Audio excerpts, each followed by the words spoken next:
Hello and welcome. Good afternoon. My name is Michael Maniloff, and I'm here today to talk a little bit about body mind integration therapy. It's a particular therapeutic modality that I've been developing for some time, and I'm happy to share it with you. If you have any questions, feel free to reach out with an email or give us a call. Our email is onelightalliance@gmail.com. We'll have more information set up for that later. So let's begin.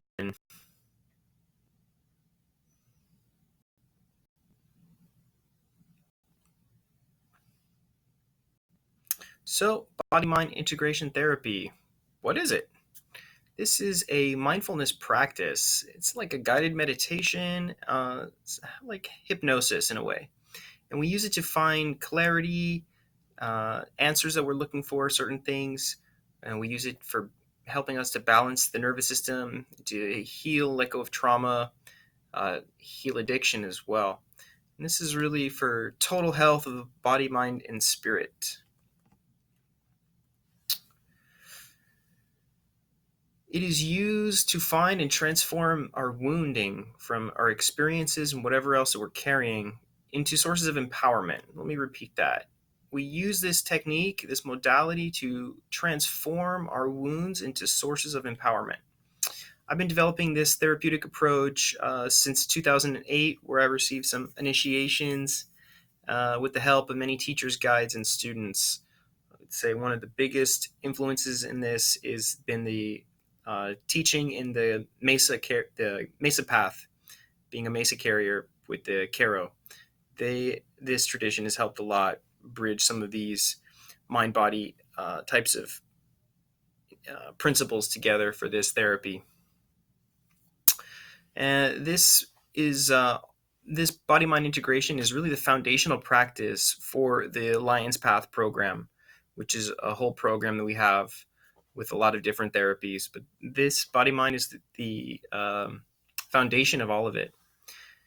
And it's also the foundation for this transformational healing work that we're engaged in through this process and in our practice and through these classes we're teaching. And this is really just a 5-step process in transformation alchemy to find things within ourselves and to turn the diamond so we may come into greater alignment. So this is available in my private practice, and it's also available through our nonprofit. You can go to our website, onelightalliance.com, to learn a little bit more. So the setup or the format for this can be in a group. We have it in a chair, in a circle, or lying down. Just as in a group, it's just for comfort, so we can be comfortable, so that we can tap into the sensations more easily and readily. And this is more of an inward journey type of group experience. It's not like a group where we're all sharing and talking, that there's a time for that kind of group experience. This is more of an inward type of journey. If it's being offered one-on-one in private practice or within a group, it's really more of an inward type of experience. And then we share a little bit at the end, but the process itself is more inward. This is a simple meditation for tapping in and exploring the subconscious safely. And when we're able to access the subconscious, we can find answers, let go of pain, heal, transform, all sorts of things. And within this process, we use sound healing and breath work and visualization too, when we're in this space. So again, the most important thing here, we use this body-mind integration to tap in and explore the subconscious, finding what we need for our own personal growth and balance and healing. So what we're doing here is we're bringing awareness into the body and into the bodily sensations. And we're going to just be breathing nice and smooth and regular, and just to calm the nervous system. Once we're doing that, we're going to give some guided meditation, some suggestions, visualizations, imagery, And we mostly just do this, let your imagination wander. And the more that the imagination starts to wander, you visualize certain things. This is how the subconscious can begin to communicate with us in a deeper way. So it's significant, even though it's just fun and silly imagination. So once we get into that subconscious space, we're able to ask questions, receive guidance, and let go of things. This is really where we can use that key, tap into the subconscious, tap into the heart, unlock what we need, find the answers, do the transformational work. This is what I'm doing with people, for people, as a therapeutic practice, and also teaching people how to do this, engage in this process on their own. So it can be just a therapy if that's where you're at, and when you're ready to use it as a personal tool, it can be something that you take with you for your own healing. That's really what it's for. So we begin this 5-step process with, what is your intention? What would you like to let go of? What would you like to heal, grow into? It can be something physical like a headache or a pressure, or it can be something relationship wise. Maybe one of your relationships is struggling and your intention is to get to the bottom of it, to transform it, anything like that. It can be an experience we had, a pain, a situation, anything. What is our intention that we're going to take and grow something, transform something, make a little garden, plants? What would we like to work with? And then step 2 is paying attention to the sensations in the body. So as we're beginning to find our intention, refining it, we're going to listen to the body and see, okay, what am I feeling? Where am I feeling it? And so as we do that and just kind of breathe with ourselves for a minute, there's going to be 1 or 2 sensations that's going to be popping up strongest. And these sensations are related to our intention. That's what we put in motion, and this is what we start to uncover. So we're allowing it to show it itself to us. What am I feeling? Where am I feeling it? And then as we're able to focus and hone in on these feelings and sensations in the body, we can have greater clarity of ourselves and then begin the process of transformation. So we're not even cooking the dinner yet. We're just kind of still preparing the ingredients. Learning to listen to the sensations of the body. This is like probably the most crucial part. Once we learn to find the sensations, we can start to work them out. Next step is to embody it. We're feeling it and we allow it to really rise to the surface, become very present. And this is allowing us to tap into our subconscious.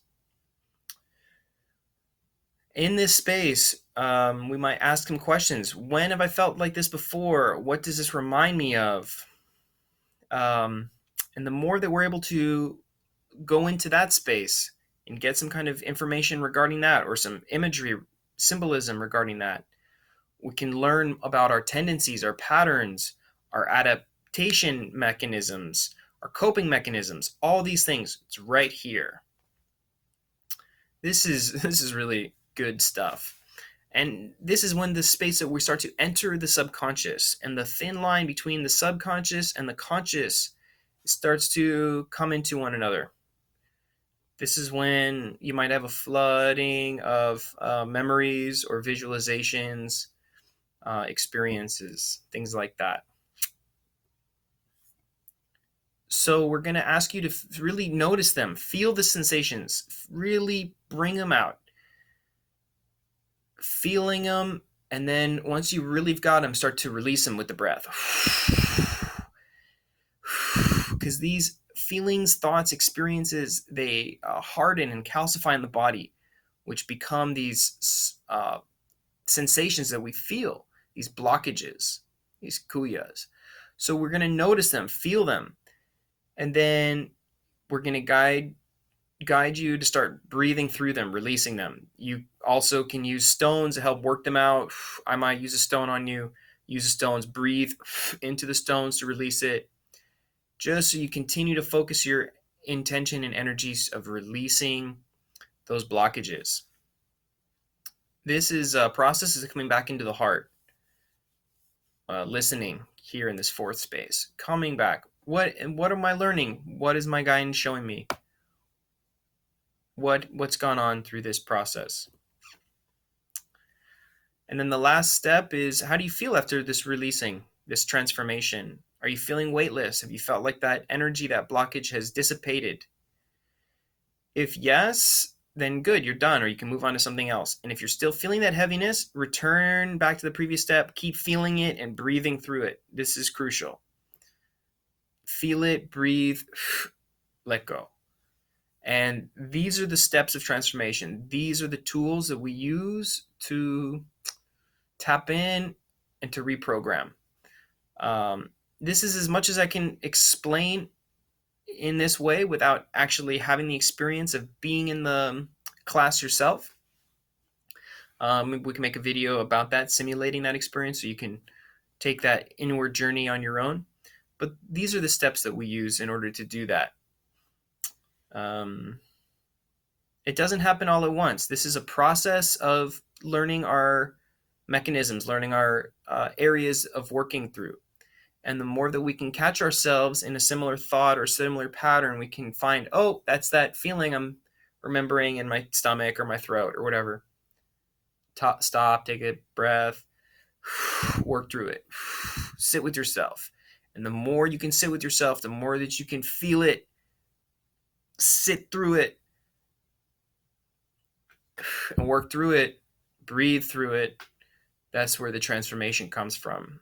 Our culture hasn't taught us to do that. We've been taught to escape and run away and do different things, but this is the lion's path. This is seeing into the darkness, seeing into the shadows, seeing into the fears, into the traumas, and coming out the other side with the golden light, the lion, the creator, the manifester, the king, the queen. So we're going to sit through it. We're going to sit through the fire, and that's where the transformation comes. If you have any questions, feel free to reach out. Before we get to that part, there's a couple of other things, are tools that we have in addition for this integration process. Obviously, the acupuncture and the herbal medicine is a huge part of that, but just specific tools that we're using for this isolated, if you're not local, you're not getting acupuncture, is particularly our Lion's Breath stretching series. And this stretching series gets into the 5 main centers that we hold pains, tensions, traumas, and really allows us to breathe through those spaces as we're stretching them. We're bringing fresh blood to the area, focusing on them, breathing through whatever's needed. The stretching series is really, really helpful, and it's very simple, very basic. Anybody can learn to do it. And last, the flower essences help to bridge the spaces, the gaps, helps to open the intuition, the third eye, and helps us work through some of these mental, emotional spaces. So it's not exactly to treat insomnia or anxiety per se, like I would use herbs to treat those issues. The flower essences are really more for opening your intuition and your creative centers, opening your ability to navigate these subtle realms of tapping into yourself and breathing through whatever you need to, anchoring in the light energies and releasing whatever is blocked and heavy and that kind of thing. If you have any questions, this is where you can reach us. Thank you for watching this video. These are the steps of transformation. I hope. Nice day.